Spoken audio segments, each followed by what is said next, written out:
The Great Gildersleeve.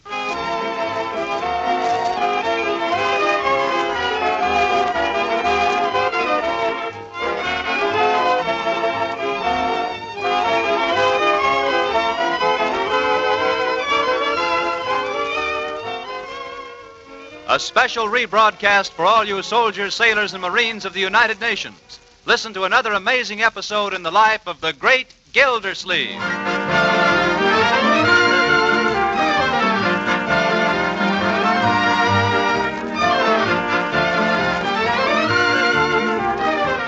Now let's see what the Great Gildersleeve is up to.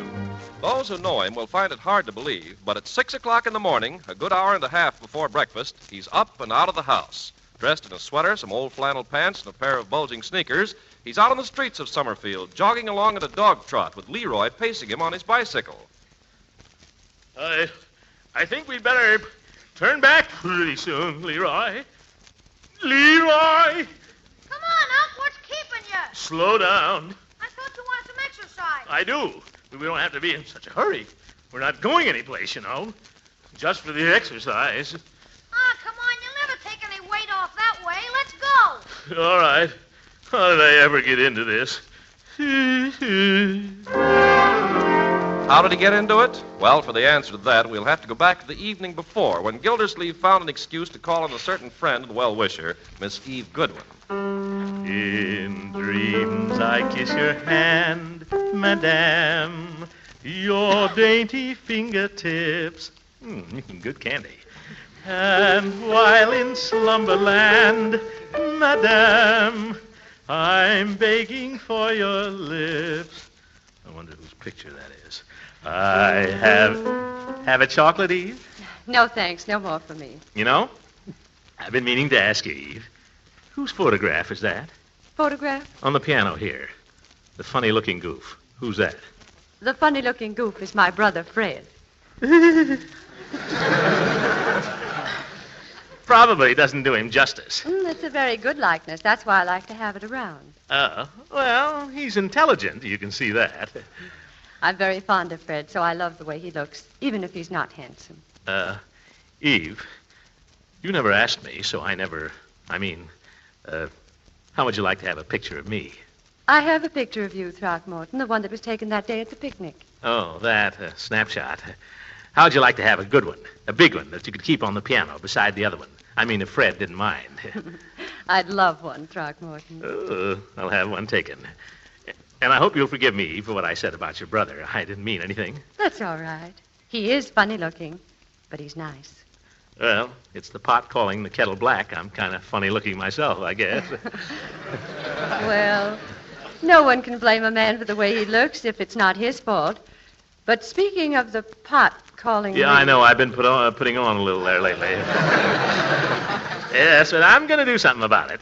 I think it's important that a man look his best, don't you? The best he can, I mean. Oh, yes, very important. Particularly if you're going to run for public office. Yeah, got to be in the pink. After all, people judge by what they see. I'm going to start reducing right now. That's a promise. Then I think we better close the candy box and put it away. Oh, yeah, that's right. Put it where I can't get at it. Just a minute. Before you do, I'll just take a couple to keep me going. Throckmorton. I'll start my official reducing in the morning.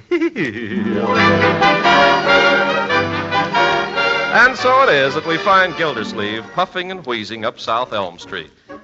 Leroy, you're going too fast. If I go any slower, I can't stay on the bicycle. Well, let's stop. Let's stop here a minute and rest. Yeah, Unc, you tired? No. Just sit down here on the curb a minute. Get my breath. Okay. This is fun, hey, Unc? Yeah. A lot of fun. Let's do this every morning. Well, such a thing as too much exercise, Leroy. I think I've had it. I bet I've lost 5 pounds already. Oh, here comes the milkman. Yeah. He's a little late this morning. We're a little early. Well, let's get going, shall we? I suppose so. What's the matter? Legs. They're tired. Let's just rest here a little longer, Leroy. Oh, for corn's sake. Say, I wonder which way he goes from here. Who? The milkman. Why? Oh, nothing. Just wonder. Hi, Mr. Farlow. Hello, folks. Anything wrong? Oh, no, we're just sitting here. Well, you've got a nice day for it. Nice horse, isn't he, Unc? Yes. Intelligent, too. Milk horses have to be, Leroy. He's a thoroughbred. Yeah? How can you tell? Oh, when you've been around horses all your life, you get so you can tell. Hello there, fella. Good old horse. Hello, boy. Go ahead and pat him, Unc. He won't hurt you. Huh? Nice horsey. Nice horsey. Ooh, he likes me. You see, he's wagging his tail.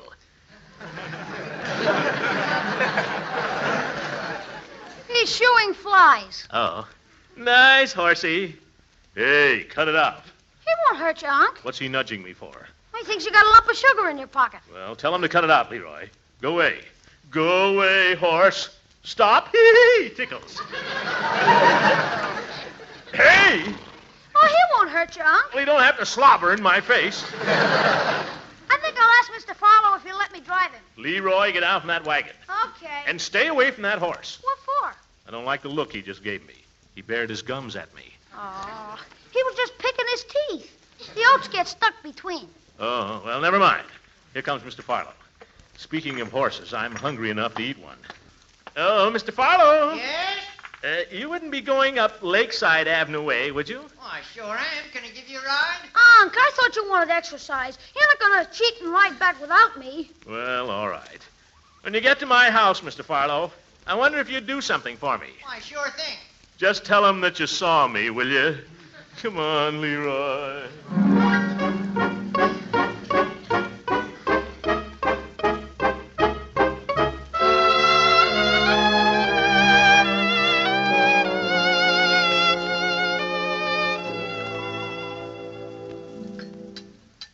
By George, nothing like exercise. I feel better than I have in years. And pass the buckwheat cakes, will you, Leroy? Here. Thanks. You know, children, every candidate for public office ought to get himself in good physical condition. He'll get more votes that way, and he'll do a better job if he's elected. Pass the syrup, will you, Marjorie? Here. Thank you. Yep, everybody ought to take more exercise. Marjorie, what exercise do you get? What do I need an exercise for? I feel fine. You just think you feel fine. You ought to try it, my dear. Puts roses in your cheeks. Oh, Unky, darling, you sound so old-fashioned. What kind of exercise do you think I should take? Oh, run a few miles every day. Get legs like a wrestler? Huh? No, thank you. As a matter of fact, a little exercise would be good for your figure. I read that on the woman's page just the other day. Oh, Bertie! Yes, Mr. Gillsleeve? I wonder if I could have a little more bacon just to finish up these cakes with. Yes, sir. About 3 slices. Oh, 3 or 4, yes. And Bertie, you should get more exercise. Me, Mr. Gillsleeve? Yep. Exercise? Uh-huh. Mr. Gillsleeve, if I took any more exercise, I'd drop dead. Exercise. Maybe Bertie doesn't need it, but the rest of us certainly do. Say, Unc, I've got a great idea. What is it, Leroy? As long as this is your day off, how about helping me and Piggy dig a new fort? I think not, my boy. Thank you just the same. Digging is wonderful exercise. But this is not a holiday for me, Leroy. I've got a lot to do today. Got to get started on my campaign. Got some on your chin, Uncle Mort. Huh? Oh, chin. Here's your bacon, Mr. Gillsleeve. Looks wonderful, Bertie. You think I could have a few more buckwheat cakes now to finish up the bacon? Bye-bye. Yeah. Might have another cup of coffee, too, just to slosh everything down, Bertie. What campaigning are you going to do today, Uncle Mort? Campaigning? Well, first things first, Marjorie. That's my principle. I'm going to have my picture taken. That seems like a funny way to start. What are you going to do with the picture? Oh, several things. But a campaign portrait is something every candidate needs. Why? Oh, man's looks are very important. In politics, a man must take advantage of every asset. There's nothing to laugh about, my dear. Why am I taking all this exercise every morning? So I'll look trim and dynamic on a speaker's platform. Why am I having Mr. Hostetter come here and take my picture? So the voters will get the best possible impression of my face and my personality. Here's your cakes, Mr. Gillsleeve. Okay, thank you, Bertie. You say Mr. Hostetter's coming here, Uncle Mort? Yes. Is he going to take pictures of all of us? No, I'm the candidate, my dear. Oh, I thought maybe you were going to have some pictures of your family, like Mr. Dewey and Mr. Bricker and all those people have in the magazines. Dewey and Bricker don't have to pay Mr. Hostetter. He charges $5 a pose. Oh, Unky, can't I be in just one picture with you? Well, I don't know what I can just see it in the magazine.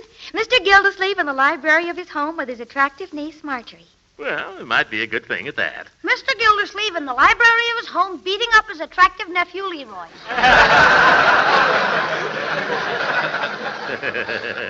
I like the caption, my boy, but I don't think you're the vote-getting type. It might be all right, Uncle Mort. You could be reading to us. Yes, Leroy could sort of be in the background.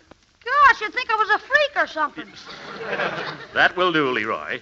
I want you to take a bath after lunch and put on your good suit. My good suit, just to be in the background? With a collar and a tie. Well, I got to get started. Let's see. Barbershop for trim. Hogan's for a new shirt. Oh, it's going to be a big day. Yeah, for everybody but me. If you take a little more exercise, Leroy, you wouldn't be so sensitive. Are you kidding? Who was out with you this morning? You were on a bicycle. Yes, sir, I feel like $1 million. Before I go downtown, I think I'll just go upstairs and step on the scales and see how many pounds I took off. Aren't you being a little optimistic on the first day? After 3 miles of road work? You try it.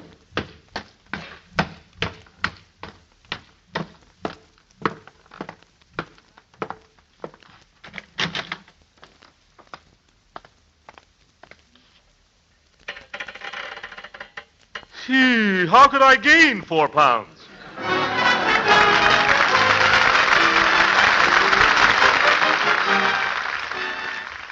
We'll be back with the Great Gildersleeve in just a moment. Right now, it's intermission and time for Kay Kaiser. Okay, Professor, let's dance.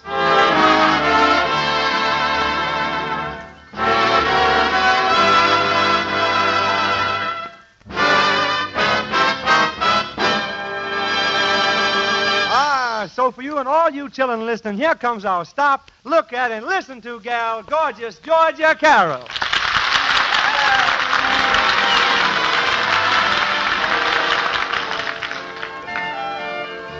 All right, children, I'm sure you'll thrill to the words and melody of this beautiful number as Gorgeous sings. My heart tells me this is just a fling. Yet you say our love means everything. Do you mean what you are saying? Or is this a little game you're playing? My heart tells me I will cry again. Lips that kiss like yours could lie again. If I'm fool enough to see this through, will I be sorry if I do? Should I believe my heart or you?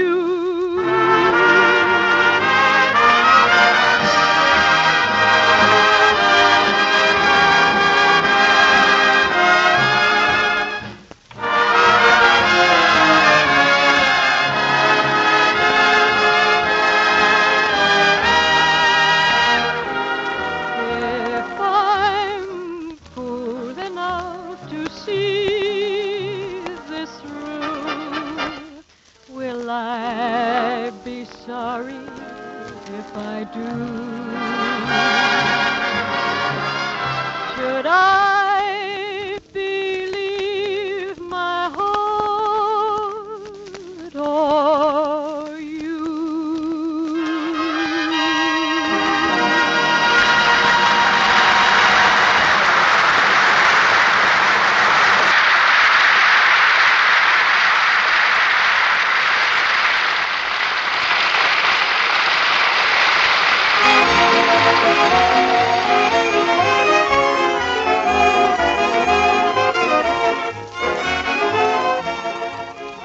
Now to the great Gildersleeve, who has dedicated his day to getting his picture taken. And even the greatest, there's a touch of vanity, and so we find him now dropping into Floyd Munson's barber shop for a once-over before facing the camera. Well, come in, Commissioner. Hello, Floyd. How you been, Mr. Gildersleeve? Just fine, Floyd. And you? Oh, can't complain. Climb right up in the chair there, Commissioner. How you been? Oh, I asked you that. Well, what'll it be today? Shave? I want the works, Floyd. Haircut? Shave, haircut, massage, everything. I want to look my best. Well, you must be going to a wedding or something. Oh, no wedding, Floyd. Lady friend came to town, maybe? No lady friend. Somebody pass a remark? No. Nothing like that. Oh, you just looked in the mirror and couldn't stand it, huh? If you must know, Floyd, I'm having my picture taken. Oh? Well, everybody ought to have their picture taken once, I guess. I haven't had mine taken since I was last to an amusement park, and that's years. I'm in a little hurry, Floyd. Got an appointment with the photographer. Oh, sure. Yeah, still have that picture around somewheres. Wife came across it the other day and got sore. She takes one look and she says, "Who's the floozy you got your arm around?" Didn't recognize it was her. That's how long ago I had my picture taken. Yeah. Floyd, if you don't mind, I have an appointment with a photographer at my house in exactly 1 hour. Well, why didn't you say so? I can get you out of here in jig time. All you have to do is say so. I'm no mind reader, you know. If you ever listen to anything, anybody... Well, hello, P.B. Hello, Mr. Gildersleeve. Getting a little haircut? Well, that remains to be seen. If Floyd can stop talking. Will you be long, Floyd? Well, it may be a little while. The commissioner here is getting his picture taken. Well, congratulations, Mr. Gildersleeve. Got to make him look presentable. Yeah, he's got to look presentable, and that's going to take time. You want to wait? Well, I guess I'd better. Mrs. Peavy said if I didn't get my hair cut today, she wouldn't let me in the house. Well, make yourself comfortable. There's magazines there. New issue of Snoop came in today. I looked through it, nothing much. There's one of Jinx Falkenberg. Floyd, will you get on with a haircut, or have I got to go someplace else? Okay, Commissioner. I can take a hint. How is your campaign for mayor coming, Mr. Gildersleeve? I haven't really started yet, P.B. What's holding it up? The buttons. Buttons, Mr. Gildersleeve? You can't start a campaign without campaign buttons. I can't order the buttons till I have a photograph. That's true. That's why I'm anxious to have it a good one. This is really the opening gun for me, fellers. A good photograph is half the battle, you know. Helps a lot with the women's vote. Well, if you ask me, the women's vote don't mean a thing. They all vote the way their husbands do. Well, no, I wouldn't say that. You mean to tell me, Peavy, that you and the wife don't talk over the candidates before election? Oh, yes, we do that. Well, Peavy, don't you and Mrs. Peavy usually see eye to eye? Yes, we do. She sees to that. Well, if you're in complete agreement before you go down to vote... Mr. Gildersleeve, once a man gets inside one of those booths, what happens then is between him and his conscience. Peavy, I'm surprised at you. You mean you deliberately turn around? Well, I'll tell you. I'm a patient man, Mr. Gildersleeve, and I don't like arguments. But a man has got to stand up for his rights sometime. I stand up for mine every 4 years. Yeah, and you're right, Peavy. If you ask me, they never should have given women the vote. Why not? Gives them ideas. They were hard enough to live with before. They don't know what they're voting for anyway. Now, there I have to take exception with you, Floyd. Now, hold still, Commissioner. I'm counting heavily on the women's vote in this campaign. That's what I say. They'll vote for anything. Listen. Are you implying... Oh! Well, I told you to hold still. Now, look what you've done. I'm bleeding. Quick, do something. Now, don't get excited. It's a little cut. Happens all the time. Put some court plaster on it. Yes. Yeah, I got it right here.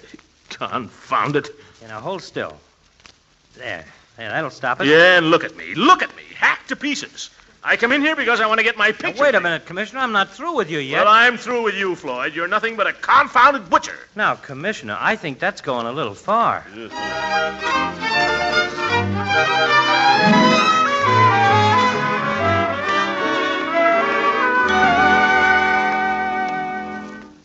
Marjorie, how do I look? Oh, you're just... Uncle Mort, you look beautiful.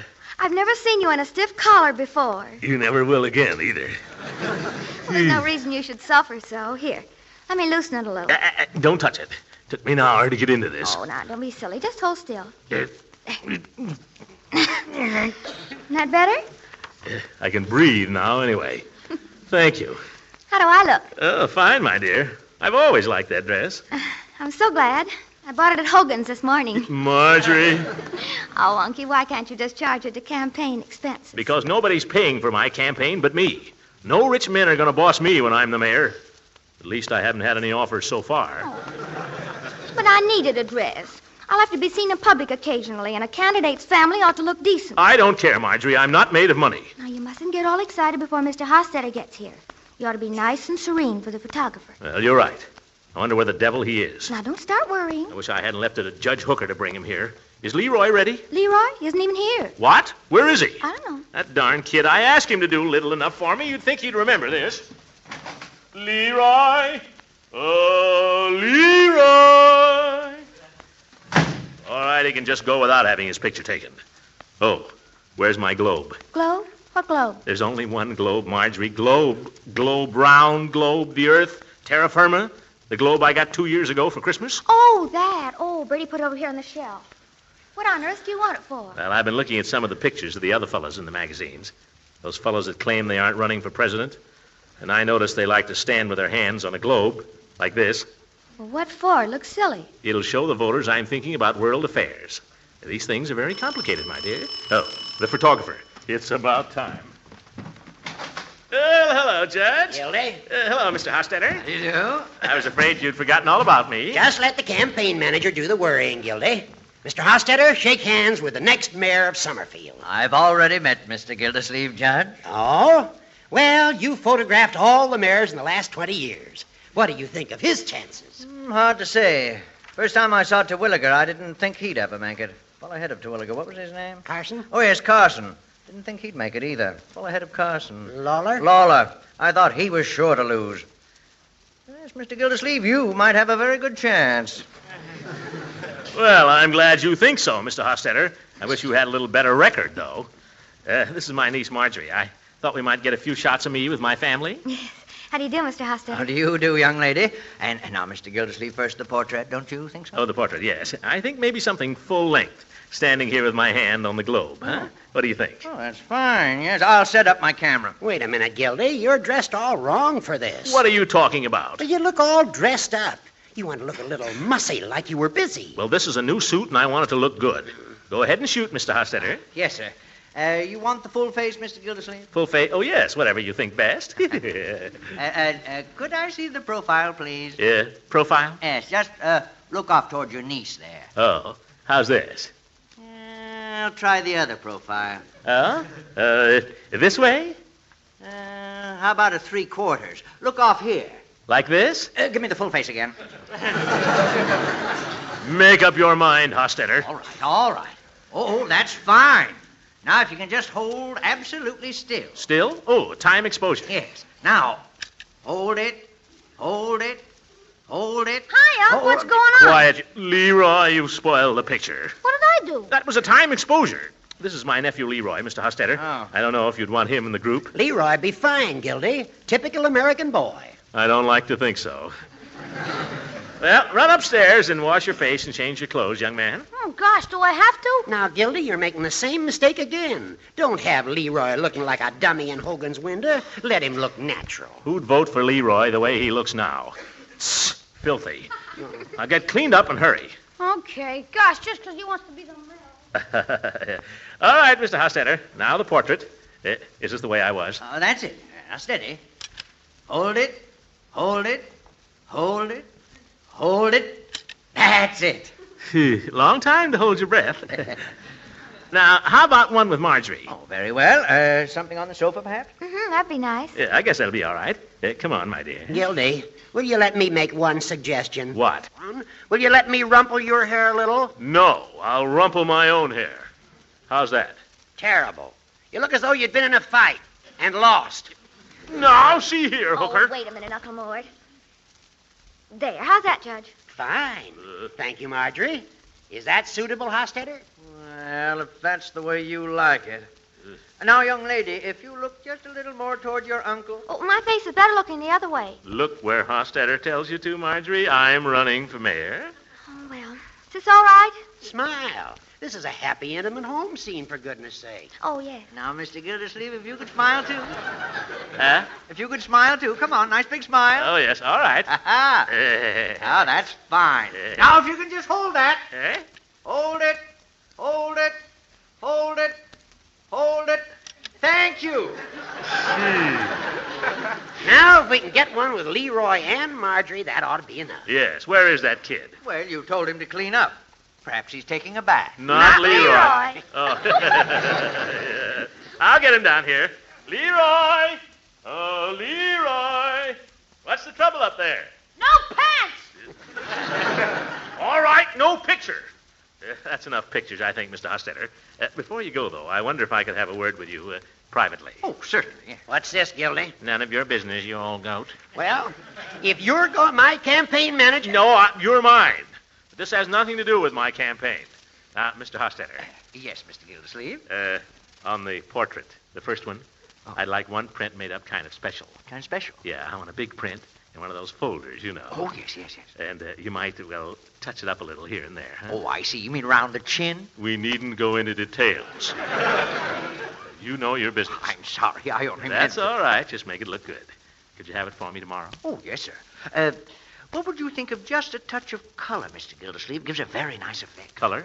What does it cost? Oh, well, there's a small extra fee, but it gives a personal touch if that's what you're after. That's what I'm after. Go to it, Michelangelo. I'll pick it up tomorrow afternoon.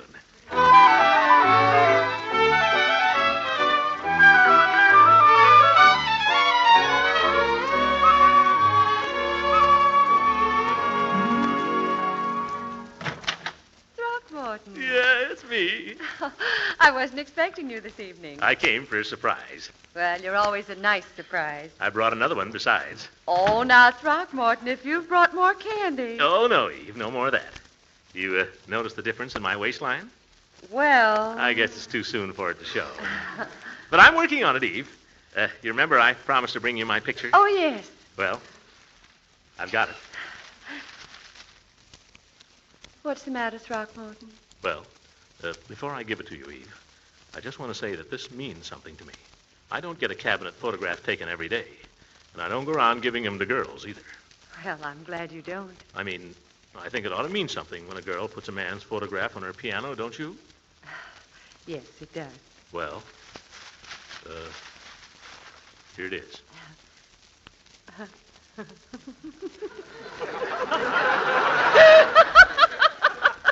Eve! Oh, I'm sorry, Throckmorton. I thought you'd like it.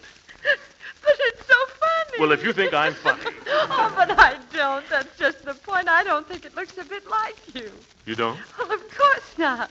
What have they done to you? All this retouching and these horrible colors. They're not you. I got the best photographer in town, Eve. He charges plenty. I just wanted to get something you'd like. Well, I already have a picture of you that I like. The little snapshot. I had it framed yesterday. You did? Where is it? Right over here.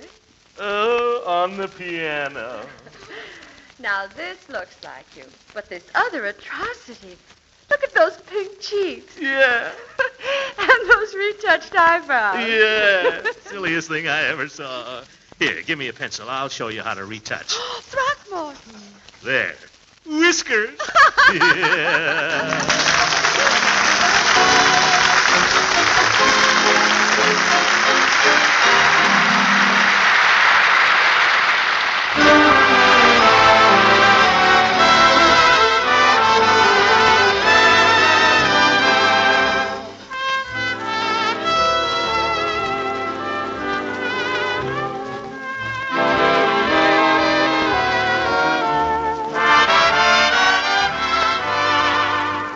Comes time for all you gals to really see and hear a handsome lad whose name is Harry Babbitt.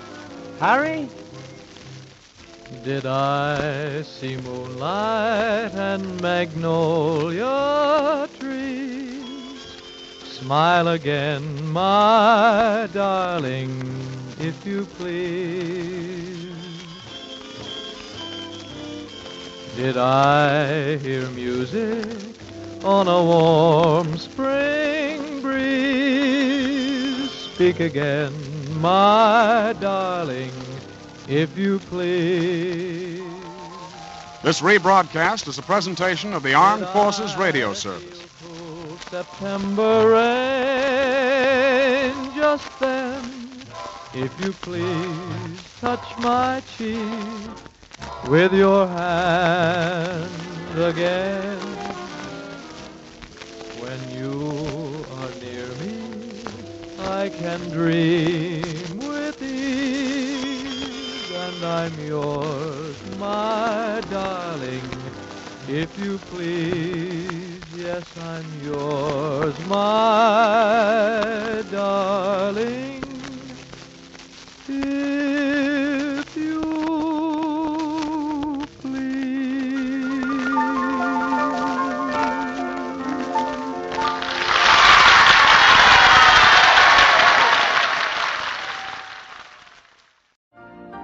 You've been listening to the OTR Gold Network.